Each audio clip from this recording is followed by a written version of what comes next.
Hello, what is up mga moms or sir ma'am? Ako po si Ralph C. Fry, isang visual artist from Manila. And today we are going to check the McFarlane Toys Batman Grim Knight.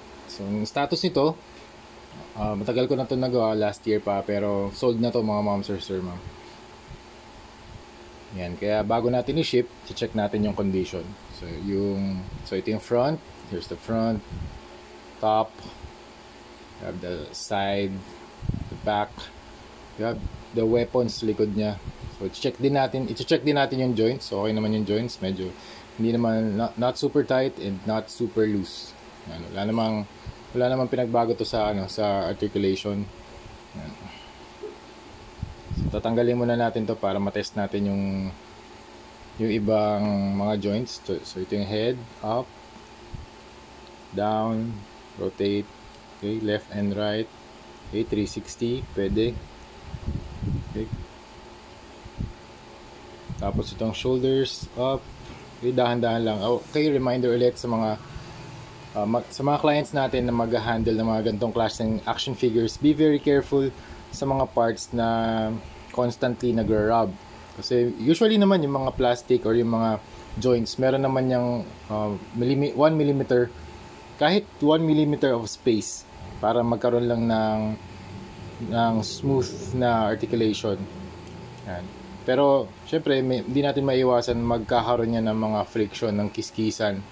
So pag nangyayari yun, hindi natin maiwasan pa rin yung mga paint rub. Pero ang ginawa ko dito, pinrimer ko to and I applied thin layers of paint. Tapos nag-apply din ako ng top coat para maprotektahan siya from minor scratches and minor paint rubs. So yan, okay, rotation, okay. And then double jointed na elbow, okay, no problem, okay naman. Tapos dito rin sa kabila, okay, up, rotation, double jointed elbow, okay. Dahan-dahan lang. Pag magro-rotate kayo ng elbow, make sure na yung kamay nyo malapit dun sa joints para less torque or less force yung ina-apply natin. Kasi pag dito malayo, baka magkaroon ng maraming force dito, mabali yung kamay. So yun lang, ingatan lang din natin siya. Ab crunch, okay, good naman. Belt can move very lightly, very slightly pala. And then sa legs, okay, medyo nahihinder lang nitong scalp, pero you can kick that far. Tapos double jointed knee, medyo mahigpit lang tong knee niya. Ayan, double jointed knee, okay. Okay, tapos ganun din dito sa kabila, okay, double jointed din to eh. Okay, yan. Yan, sine-check lang natin yung status para alam natin kung ano yung condition niya bago natin i-send sa client. Okay, sa boots meron to articulation, okay, to articulation. Dito rin to articulation din. Medyo mahigpit lang to ayun. Okay, so everything's fine. Chinek ko na, and meron din siyang mga kasamang mga weapons. Wait lang ayan, so ito yung weapons niya. 1, okay, 2, 3. Yan, painted din yung mga weapons nito. So different colors din siya. You have the reds, you have the reds, you have the blues, brown, gold. Yan, red din to. Ito naman blue.